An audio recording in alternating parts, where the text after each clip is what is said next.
America has 8 to 9 bases in the Middle East, and it wants to reduce the size of its engagement, of its manpower, and bring in other militaries there. From the conflict with India, what has really worked for the Pakistani military is an image where it is seen as a military which can actually fill in those shoes and work hand in hand with the American forces there. So that's one. Secondly, it started building this narrative of a NATO, an Islamic NATO, and all of that. Now, there are holes in that argument itself because we keep hearing that there's Turkey, Saudi Arabia, and Pakistan. It ain't happening. Partly because Saudi Arabia doesn't want it. Saudi Arabia does not trust Turkey. See, Pakistan's main focus, this regime's main focus is investing in any idea which brings money to Pakistan, definitely to the military. But that, unfortunately, is not even happening. None of the people, none of the countries who seem to be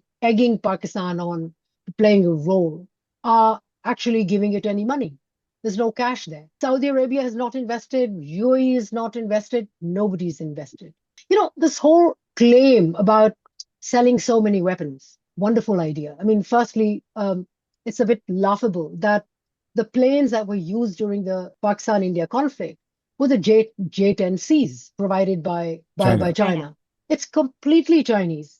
They've not given Pakistan the technology, sold Pakistan the J-10Cs. It's not given it, transfer the technology or even part of it. But what Pakistan is then saying is that JF-17 Thunder, which Pakistan has co-developed with China, and the Pakistan Air Force has a major role in, firming up the design of the aircraft. But the problem is that it has limited capacity, 12 to 15 aircraft.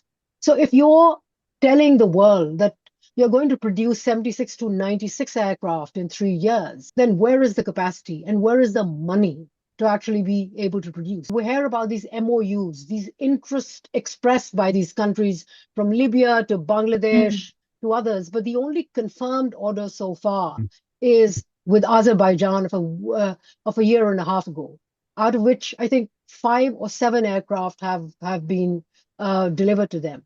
The agreement with Libya, on the other hand, it's UAE. It was done with the help of UAE. Now, UAE and Saudi Arabia itself have a conflict.